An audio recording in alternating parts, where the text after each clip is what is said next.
I respectfully but firmly propose the reduction of the budget of the Office of the President, Vice President, from 889.24 million to its 2025 level of 733.2 million.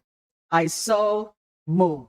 Sobra na ang laki ng ibinaba ng budget ng opisina ng Office of the Vice President.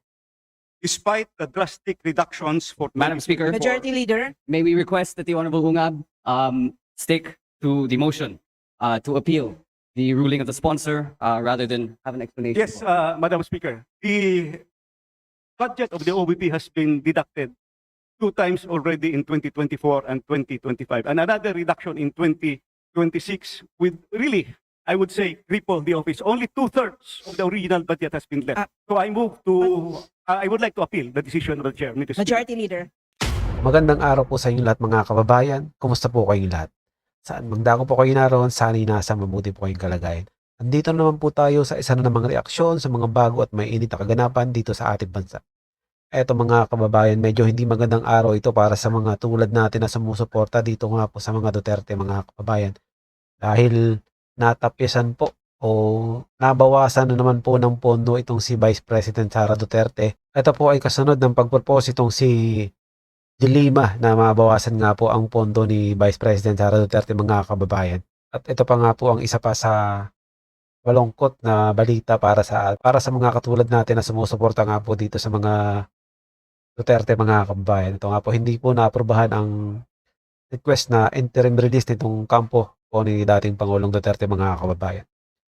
Pero syempre hindi po tayo nawawalan ng pag-asa na makakalabas din po si dating Pangulong Duterte at makakauwi din po dito sa Pilipinas mga kababayan. Pero bago yan, kung bago ka pa lang dito sa ating channel ay mag-subscribe ka na at i-click mo na rin ang notification bell para maging updated ka sa mga susunod pa nating video. Paki-like at paki-share mo na din ang video ito sa iba pa nating mga kababayan. Maraming salamat po.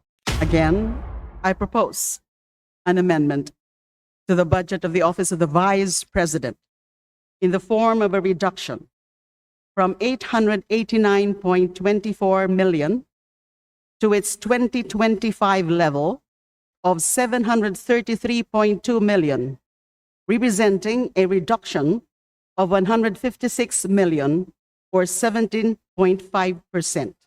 This is found in House Gab Volume 1A, page 2, line 19. Madam Speaker, Madam Sponsor, may I briefly explain my proposed amendment? Pero yun mga kababayan, sobrang baba na ng budget ni Vice President Sara Duterte. Ay gusto pa nilang bawasan. Gusto pa nitong si Dilima na bawasan yung budget. Paano pa makakapag-function ng maayos yung opisina ng pangalawang pangulo kung tatanggalan nyo na ng pondo? Eh parang sinabi nyo na wag nang magtrabaho si VP Sara kung ganyan. Eh mas malaki pa yung pondo ng PCO dun sa pondo ng Vice President. Eh siguro dahil nakikita nila na talagang gumagalaw itong si Vice President Sara Duterte. Eh kita nyo nga nung sa lindol, eh siya pa yung nauna. Siya na yung pinakamaliit ang pondo. Siya pa yung nauna. At siya pa yung may dalang ayuda. Every peso in this budget is the people's money. And when we demand accountability, we do so not out of hostility, but out of duty. Duty to the Constitution, duty to the people, and duty to the truth.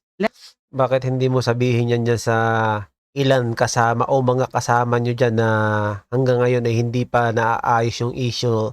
Ito nga pong patungkol dito sa mga flood control na hindi pa nare-resolba. Kung sino ba talaga ang may kagagawan at ang tinuturo nga po dyan ay itong si Saldico na dati nga po nilang kasamahan dyan na ngayon nga ay nag-resign na. At syempre ang sinasabi ng iba ay hindi daw umuno gagalaw kung wala yung mas mataas kay Saldico. Ay sino ba yung mas mataas kay Saldico? Eh nandyan pa yon. Bakit hindi mo yun ang sabihan ng ganyan? Kaya Let me then again put this on record. VP Sara Duterte's repeated refusal to face this chamber is an insult. It spits on the duty of accountability while she clings to millions in public funds She refuses to explain. This is arrogance. Para tayong mga magulang na tinatabig at sinisigawan ng anak na tumatangging magpaliwanag kung saan napunta ang baon. Kahangalan ang magsabi na aksidente lamang ito o resulta ng pagkakamali. Malinaw na pangmamaliit ito sa Kongreso at sa taong bayan. Sa madaling salita po, paulit-ulit na tayong binabastos ng Vice Presidente. Congress holds the purse, and when a child squanders the family's money without answers, the remedy is clear. Bawasan ang baon hanggang matuto. Mhm. Let me be clear. This reduction is discipline, not demolition. Malayo ito sa ginawa ng kanyang ama na ginamit ang budget para pahirapan ng Commission on Human Rights. Ay, di lumabas din na gumaganti ka lang. Constitutional body created to defend the powerless. What we do here is different. We call out entitlement. We confront arrogance. We demand respect. Public money is not a toy. Hindi ito pabuya na pinamimigay sa mga imbentong tao na may imbentong pangalan sa mga imbentong project. It is a trust. And until the Vice President learns respect, this House must act as a parent that disciplines a brat.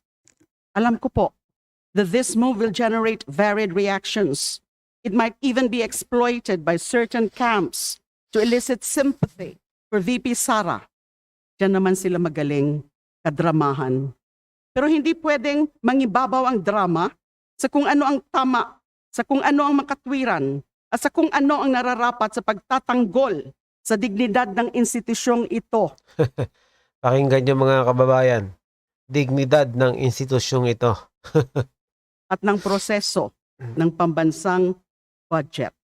So Madam Speaker, Madam Sponsor, I respectfully but firmly propose the reduction of the budget of the Office of the President, Vice President, from 889.24 million to its 2025 level of 733.2 million.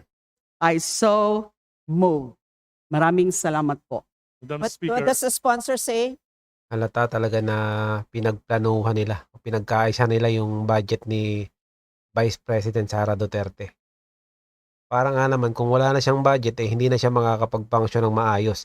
Malilimitahan na yung mga galaw niya, yung mga pagtulong na ginagawa niya sa iba't ibang probinsya at iba't ibang ahensya. The Honorable De Lima has an individual amendment. What does the sponsor say? Madam Speaker, the committee accepts the proposed amendment subject to the following. First, we want to protect the interests of the personnel within the office of the Vice President. So given that the current proposal of the Office of the Vice President reflects the salary increases of the said personnel in compliance with the salary standardization law, we will ensure that the personnel services will reflect that for the benefit of the employees of the Office of the Vice President. And second, we will also ensure that the final budget of the Office of the Vice President will be sufficient for the office to be able to perform its mandate. Sisiguraduhin po natin na hindi po maapektuhan ang pagganap ng Office of the Vice President sa tungkol Paano hindi maapektuhan, Madam? Binawasan nyo na ng binawasan. Pailang bawas na yan. ulin ng opisina sa kanilang budget para sa taong 2026. Salamat po. Indeed, hindi naman talaga po maapektuhan. Kasi, Majority Leader, what does the House say? I'm sorry. Sorry. Madam Speaker, I move to accept the proposed amendment. There's a motion to approve the proposed amendment. Is there any objection? The chair hears none. The motion is approved. Madam Speaker, Majority Leader, I move to recognize the Honorable Ungab. the Honorable Sid This Ungab is is recognized. Madam Ayan na, Speaker, ayan na. thank you, Mr. Majority Leader. Thank you to the sponsoring chairman. This is an objection at the same time since the chair has ruled an appeal to the decision of the chair. Majority not Leader. not to decrease further the budget of the Office of the Vice President. Sobra na ang laki ng ibinaba ng budget ng opisina ng Office of the Vice President. Despite the drastic reductions for Madam Speaker. 2024, Majority Leader. May we request that the Honorable Ungab stick to the motion to appeal the ruling of the sponsor rather than have an explanation? Yes, Madam Speaker. The budget of the OVP has been deducted 2 times already in 2024 and 2025, and another reduction in 2026 with really, I would say, cripple the office. Only 2/3 of the original budget has been left. So I move to, I would like to appeal the decision of the chair, Mr. Speaker. Majority Leader. Madam Speaker, there being an appeal,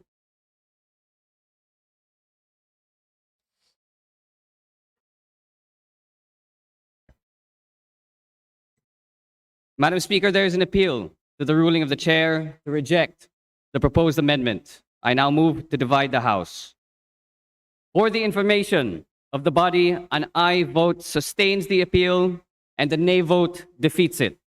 The majority kindly solicits a nay vote. All those in favor to the appeal say aye. All those against say nay. The nays have it. The appeal is lost. Majority Leader. Grabe talaga tong mga to. Madam Speaker, moving on. At yun na nga mga kababayan, hanggang dito na lang po ang ating video. Kung ano man po ang inyong opinion at question sa video ito, ay i-comment nyo lang po sa baba at ating pag-uusapan. Naway maging kabahagi po tayong lahat tungo sa pagsulong at pag-unlad ng ating pinakamamahal na bansang Pilipinas. Ingat po kayo palagi at maraming salamat.